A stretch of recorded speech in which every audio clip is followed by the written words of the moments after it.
Surface chemistry. तो इस chapter में हम वो प्रोसेसेस या वो फिनोमेनन देखने वाले हैं जो किसी भी मटेरियल के सरफेस के ऊपर होते हैं। In this chapter we are going to deal with those processes or phenomenon that occur along the surface of any material।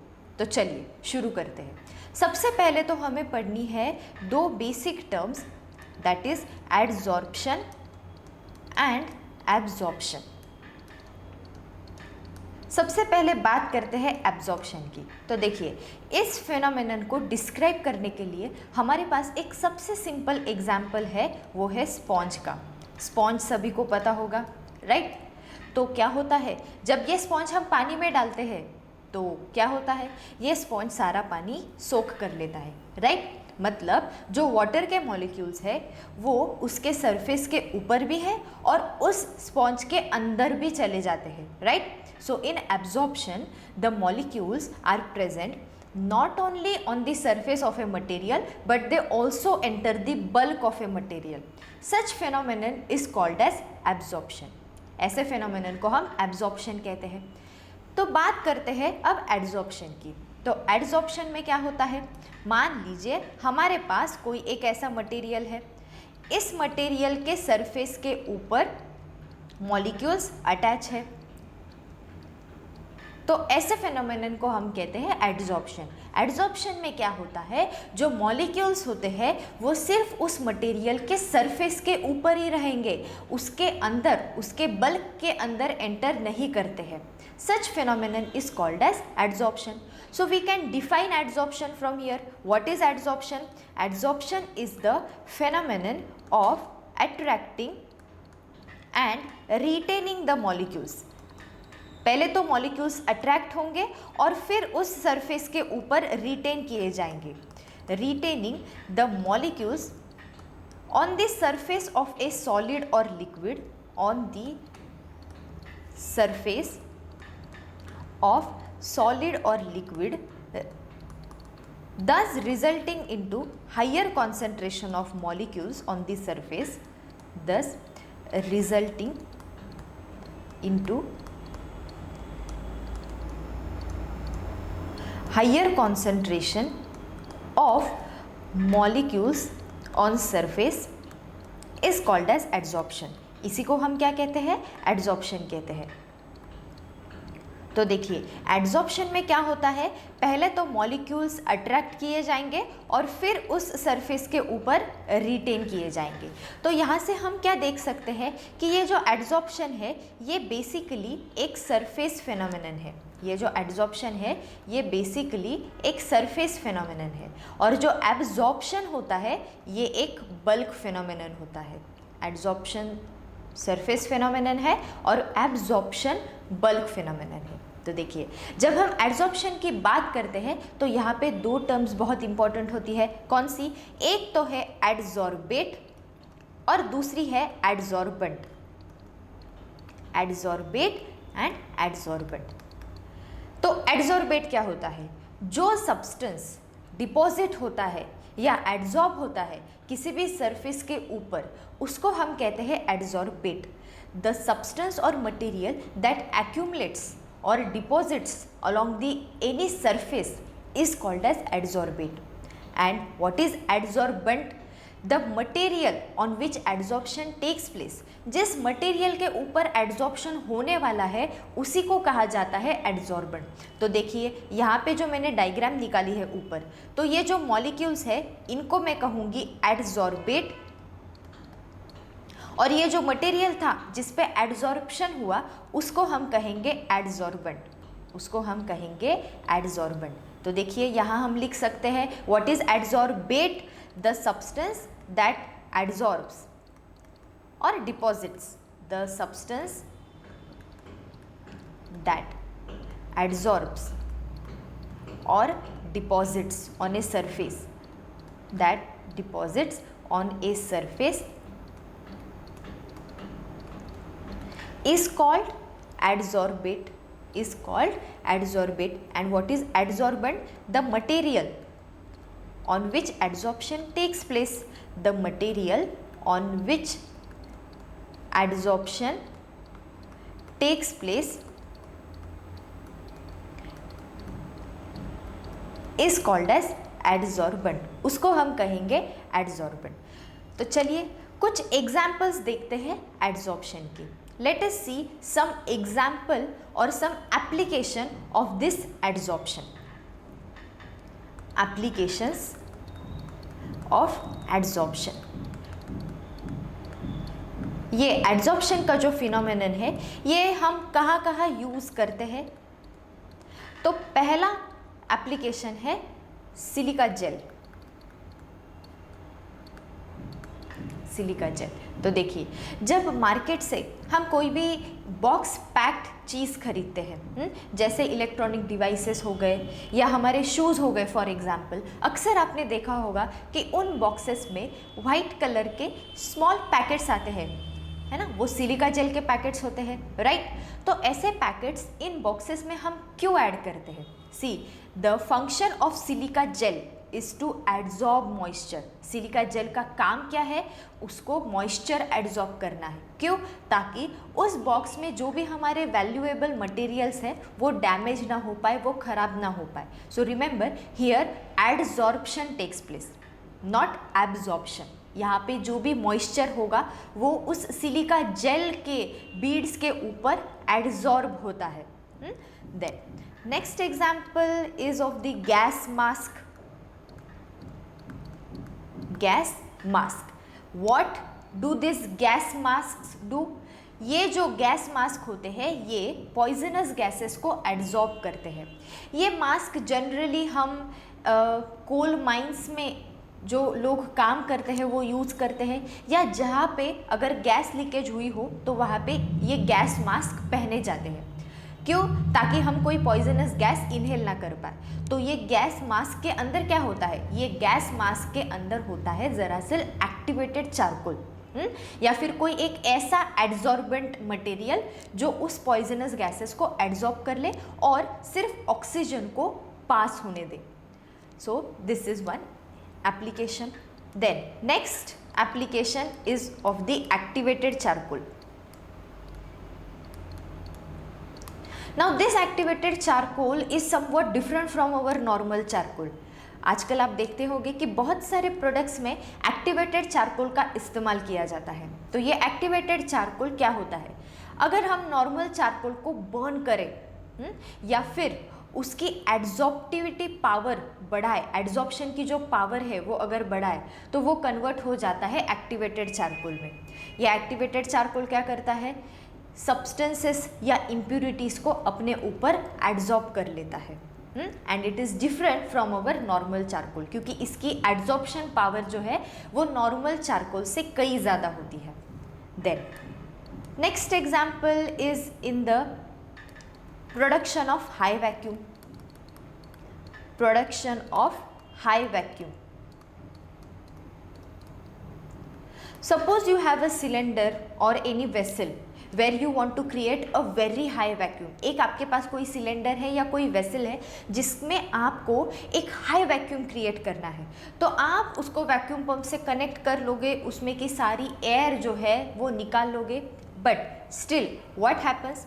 There is some amount of air or gases still present in that container or that cylinder. So now how to remove this small amount? So generally in such cylinder or vessel we add some adsorbent. उस cylinder या vessel में कोई एक adsorbent material add कर दो, तो ये adsorbent क्या कर लेगा? जो भी रिमेनिंग अमाउंट है गैसेस की या फिर एयर की उसको एड्जॉर्ब कर लेगा और आप इस तरह से एक हाई वैक्यूम क्रिएट कर पाओगे उस सिलेंडर में या उस वेसल में। Okay, next application is in the production of sugar. तो देखिए शुगर जो होती है, जब हम मार्केट से शुगर खरीदते हैं तो वो कैसी होती है? वाइट या फिर कलरलेस होती है, राइट। बट जब ये शुगर केन से बनाई जाती है ना, तब ये वाइट नहीं होती है, ये दरअसल कलर्ड होती है। So such sugar solution is passed through a bed of animal charcoal एक एनिमल चारकोल की बेड बनाई जाती है, उसमें से ये शुगर सॉल्यूशन पास किया जाता है, तो वो जो एनिमल चारकोल है वो सारी कलर्ड इम्प्यूरिटीज़ को एब्जॉर्ब कर लेता है और इस तरह से जो शुगर आपको बाद में मिलती है वो वाइट होती है या फिर कलरलेस होती है। Then next application is of the drugs, medicinal drugs. जब हम बीमार पड़ते हैं तब हम जो मेडिसिन्स या मेडिसिनल ड्रग्स कंज्यूम करते हैं तो वो क्या करते हैं, this drugs are used to kill the germs by getting adsorbed on them. ये जो ड्रग्स होते हैं वो उस जर्म्स पे जाके एड्जॉर्ब हो जाते हैं और उनको किल करते हैं। So these are some applications of the adsorption. So यहाँ तक हमने क्या पढ़ा, एड्जॉर्प्शन एक ऐसा फिनोमेनन है जिसमें क्या होता है, किसी भी मटेरियल के सरफेस के ऊपर मॉलिक्यूल्स आके एड्जॉर्ब हो जाते हैं, राइट। ठीक, अब देखते हैं इस एड्जॉर्प्शन का mechanism. Let us see how this adsorption takes place. असल में ये एड्जॉर्प्शन होता कैसे है, चलिए वो देख लेते हैं। मान लीजिए आपके पास एक लिक्विड है, लेट अस से you have a liquid with you, you have taken this liquid in a container और इन अ वेसल। एक ऐसा वेसल लिया है हमने, उस वेसल के अंदर हमने एक लिक्विड लिया है। Now in that liquid there are molecules of the liquid. उस लिक्विड के अंदर मॉलिक्यूल्स होंगे ना उस लिक्विड के। चलिए मान लीजिए यहाँ पे एक मॉलिक्यूल है। अब ये मॉलिक्यूल एक फोर्स एक्सपीरियंस करता है, अ फोर्स ऑफ अट्रैक्शन। कहाँ से एक्सपीरियंस करेगा, देखिए इसके सराउंडिंग में इसके जैसे ही मॉलिक्यूल्स होंगे। So because of these molecules it is going to experience a force of attraction from all sides. हर साइड से ये फोर्स एक्सपीरियंस करेगा, तो इस वजह से जो नेट इफेक्ट होगा फोर्स का वो ज़ीरो होगा। The net effect of the force will be zero. So I can say that this molecule experiences balanced forces. इसके ऊपर बैलेंस्ड फोर्सेस एक्ट कर रहे हैं, हर जगह से same force of attraction experience कर रहा है, तो जो नेट इफेक्ट होगा वो ज़ीरो होगा, राइट। तो बल्क के अंदर तो ऐसे होता है। Now what about the molecules which are present along the surface of liquid. इस लिक्विड का जो सरफेस है, सरफेस पे जो मॉलिक्यूल्स है उनके बारे में क्या होता है, देखिए मान लीजिए ये एक सरफेस के ऊपर, सरफेस पे एक मॉलिक्यूल है ना, तो ये फोर्स ऑफ अट्रैक्शन एक्सपीरियंस करेगा, but this force of attraction will be only in the downward direction. ये फोर्स ऑफ अट्रैक्शन कहाँ लगेगा, सिर्फ डाउनवर्ड डायरेक्शन में, लिक्विड के अंदर। So I can say that this molecule experiences unbalanced forces, और unbalanced forces are acting on the molecules which is along the surface. Surface के ऊपर जो मॉलिक्यूल है उसके ऊपर अनबैलेंस्ड फोर्सेस एक्ट कर रहे हैं। तो अब क्या होगा, अब जब कोई एक दूसरा मॉलिक्यूल यहाँ पे आएगा, जब बाहर से कोई एक दूसरा मॉलिक्यूल यहाँ पे आएगा और इस सरफेस से कोलाइड करेगा, इस सरफेस के ऊपर कोलाइड करेगा, तो क्या होगा, ये बाहर का जो मॉलिक्यूल है ये इस सरफेस के ऊपर रिटेन किया जाएगा। Why, because this molecule, this outer molecule is going to experience a force of attraction that is pulling it towards the direction of liquid. वो एक फोर्स एक्सपीरियंस करेगा जो उसको उस लिक्विड के अंदर खींचेगा, and in this way the molecules are adsorbed along the surface of a liquid और ए सॉलिड। इस तरह से एड्जॉर्प्शन होता है। So this is the mechanism of adsorption. तो चलिए हम लिखते हैं यहाँ पे क्या क्या होता है एड्जॉर्प्शन में। तो देखिए, द लिक्विड मॉलिक्यूल्स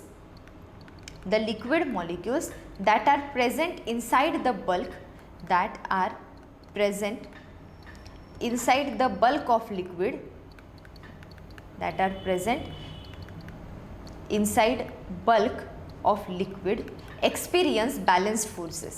वो कैसे फोर्सेस एक्सपीरियंस करते हैं, balanced forces. But the molecule which are present along the surface of liquid, but the molecules which are present along this surface, जो सरफेस पे है, surface molecules experience unbalanced forces, and these unbalanced forces attract the outer molecules towards themselves and in this way adsorption takes place. इस तरह से होता है adsorption. तो क्या हो जाएगा फिर देखिए बाद में क्या हो जाएगा, ये जो सब्सटेंस है इसके मॉलिक्यूल्स इस सरफेस के ऊपर इस तरह से एडजॉर्ब हो जाएंगे, इस तरह से एडजॉर्ब हो जाएंगे. Okay, so what are the reasons for adsorption, what are the main reasons for adsorption. दो रीजंस होते हैं एडजॉर्प्शन के. देखिए पहला रीजन तो ये है जो अभी हमने देखा, that is unbalanced forces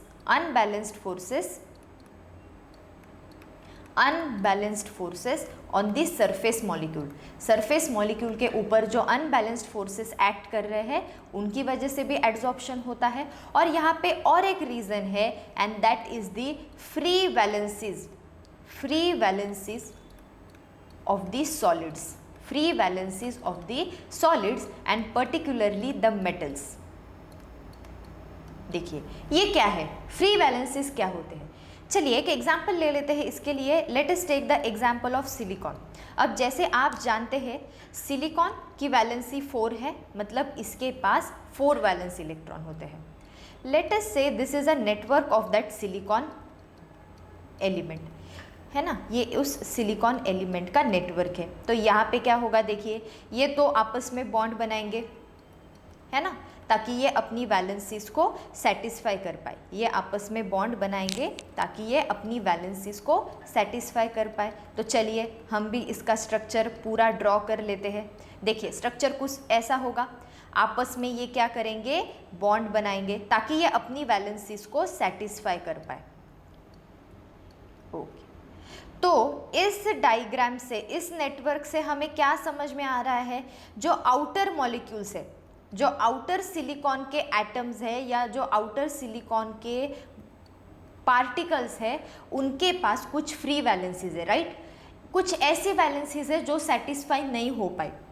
inner silicon atoms have satisfied their valencies but the atoms or the particles which are present along the surface are having some free valencies and these free valencies are used as catalyst in catalysis.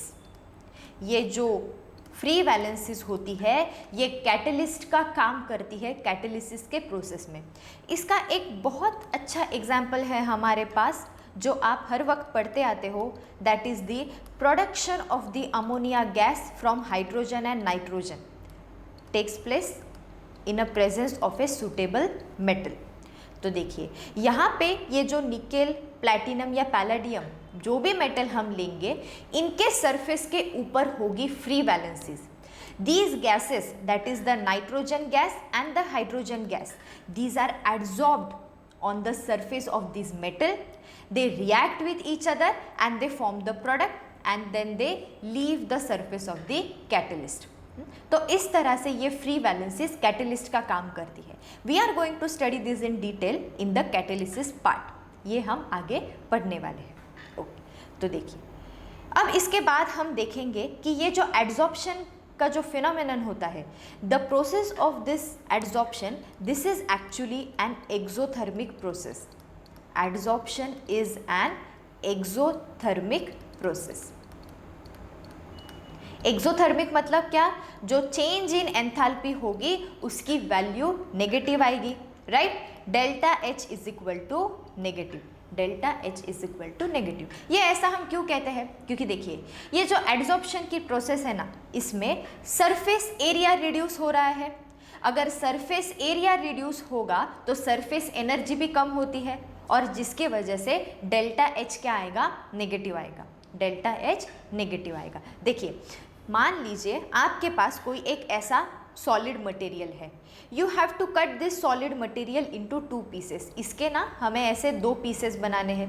तो ये करने के लिए हमें क्या लगेगी, energy लगेगी. We require energy to break such a solid piece into 2 pieces, right. So here delta H will be positive.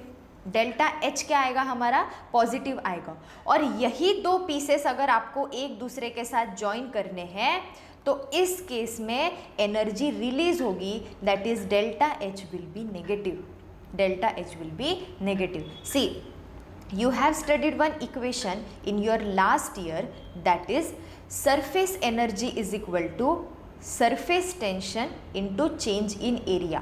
Surface energy is equal to surface tension into change in area, where this delta A is equal to the change in area.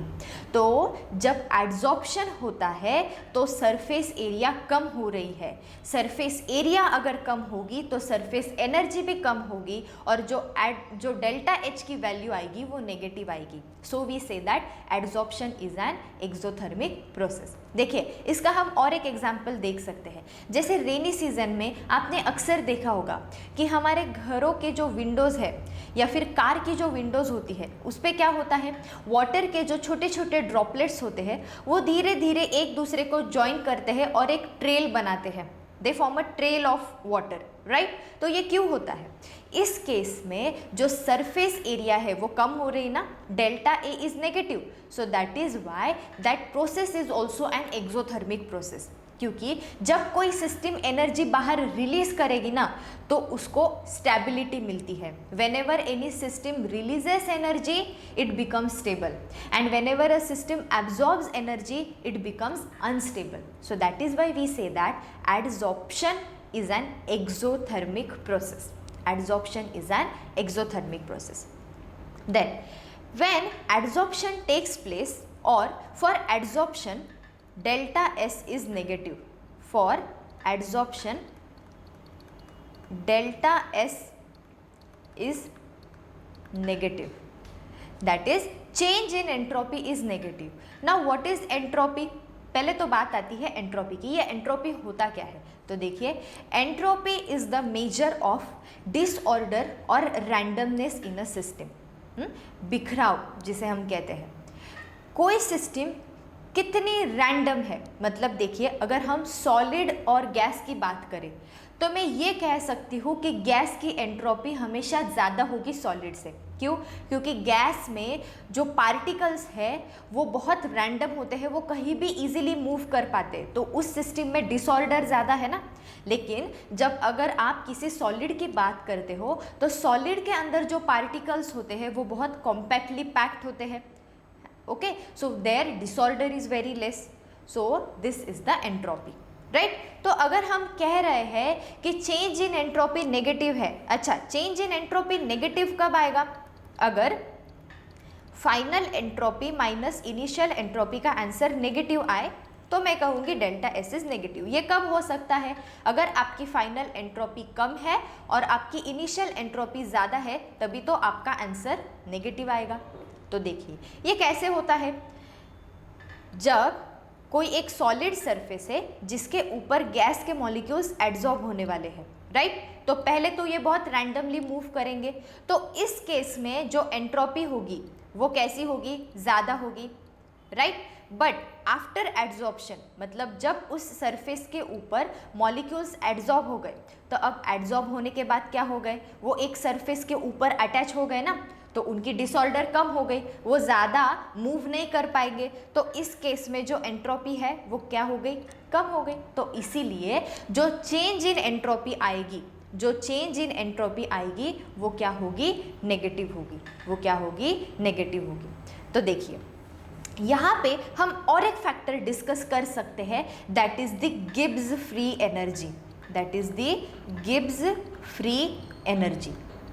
क्या होता है ये, देखिए इसका आपने thermodynamics में एक equation पढ़ा होगा, what, delta G is equal to delta H minus T delta S. तो आप देख सकते हो हम क्या कहते हैं, एड्जॉर्प्शन एक एक्सोथर्मिक प्रोसेस है, मतलब आपका डेल्टा एच भी नेगेटिव है, आपका डेल्टा एस भी नेगेटिव है, तो यहाँ पे क्या हो जाएगा, ये नेगेटिव नेगेटिव पॉजिटिव हो जाएगा, बट आपका जो ओवरऑल आंसर आएगा that will be still negative, that will be still negative. So if your delta G is coming negative, अगर आपकी गिब्स फ्री एनर्जी की वैल्यू नेगेटिव आ रही है तो इसका मतलब ये प्रोसेस स्पॉन्टेनियस होता है। अपने आप होगा, इसको कोई एक एक्सटर्नल पुश की ज़रूरत नहीं लगती है, कोई एक एक्सटर्नल फोर्स नहीं लगता है. So from here we can say that when delta H is highly negative, when the adsorption is highly exothermic, then delta S is also negative and such process or such phenomenon is said to be spontaneous. तो आपका जो adsorption होगा वो एक spontaneously हो जाएगा. ठीक है. अब इसके बाद हम देखते हैं difference between the adsorption and absorption. चलिए अब इसके बाद हम कुछ डिफ्रेंसिएशन पॉइंट्स देखेंगे. किसके बारे में? एडजॉर्प्शन के बारे में और एब्जॉर्प्शन के बारे में. Adsorption and absorption, adsorption and absorption. Right. तो देखिए एडजॉर्प्शन जो होता है, सबसे पहले तो हम क्या कह सकते हैं, एडजॉर्प्शन जो है वो एक सरफेस फेनोमेनन है. वो क्या है? एक सरफेस फेनोमेनन है. लेकिन जो एब्जॉर्प्शन है वो एक बल्क फेनोमेनन है. वो क्या है? एक बल्क फेनोमेनन है. Then after that in adsorption the concentration of the molecules is higher on the surface rather than the inner part, is higher on the surface than the inner part,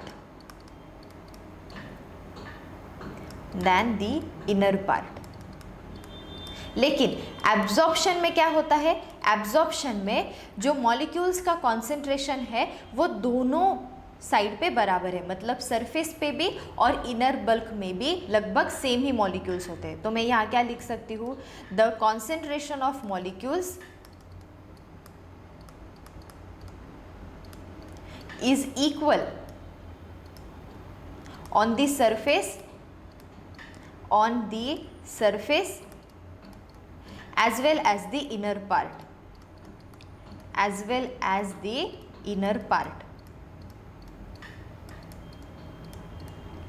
अब इसके बाद adsorption क्या है? Adsorption एक exothermic process होती है. Right. Adsorption एक exothermic process होती है. लेकिन याद रखिए एब्जॉर्प्शन जो होता है वो ना ही एक्सोथर्मिक होता है ना ही एंडोथर्मिक होता है, मतलब वहाँ पे कोई एनर्जी चेंज नहीं होगा. It is neither endothermic nor exothermic.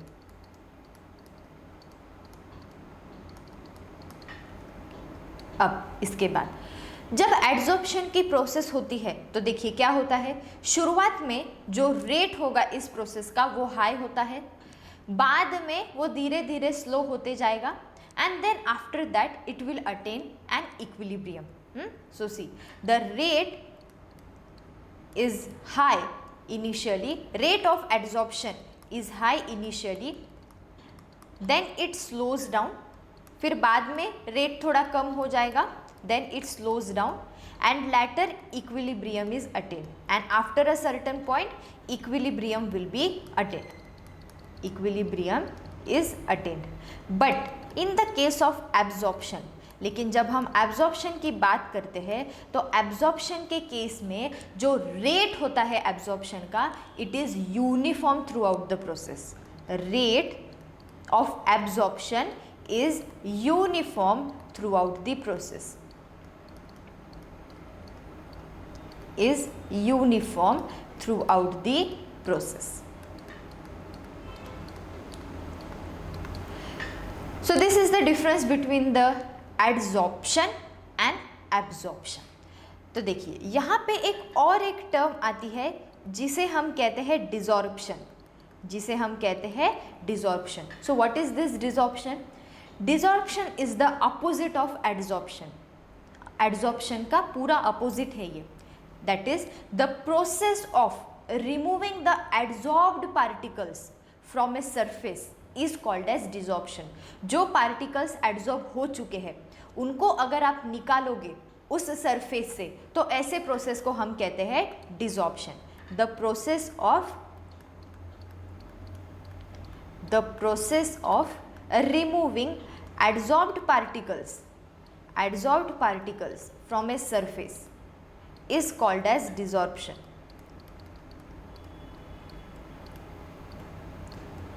From a surface is called desorption. और यहाँ पे और एक टर्म होती है जिसे हम कहते हैं sorption. One more term we have to see, that is sorption. देखिए, जब एड्सॉर्प्शन और एब्जॉर्प्शन साइमल्टेनियसली हो रहा होगा तो ऐसे प्रोसेस को या ऐसे फिनोमिनन को कहा जाता है sorption. What do you mean by sorption? Sorption means when absorption and adsorption are taking place simultaneously. दोनों भी हो रहे हैं, एड्सॉर्प्शन भी हो रहा है और एब्जॉर्प्शन भी हो रहा है. तो ऐसे फिनोमिनन को या ऐसे प्रोसेस को किससे डिफाइन करते हैं? By using the term sorption. Okay.